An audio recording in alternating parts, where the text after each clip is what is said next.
po mga idol. Ito na lang. Nandito po ako sa palengke 50 mga kilo, idol. pwede. Maghanap Ubusin ko. Mababaw ng anak ko mga idol. Kasi Ubusin ko. damping nila mga idol. Oo, busong ko. Dito ako 50, busong ko. encounter ko yung mga content ng dito mga idol. Halos hindi So, 60.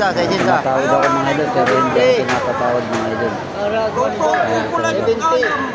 Hanggang Ito, magkano ang kilo? patawad ang timpito. Pero sinubukan ko lang yan mga idol. Minsan ako nang kapatawad siya mga idol. Ayan.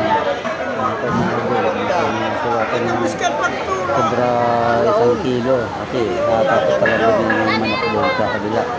Yung Kaya kilo? mga idol. 120 pwede.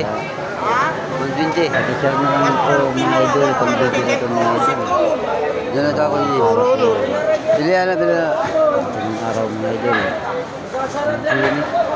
Vlog na lang mga idol. Ingatay pa Diba lang sa para mo na? Simbang dito. Huwag nyo kalimutan mag-like and share mga idol. Okay po mga idol. Medyo paalis na po ako mga idol. Yan, palabas na ako mga idol. Yan po mga idol. Palabas na ako sa palengke ng Tacloban Leyte.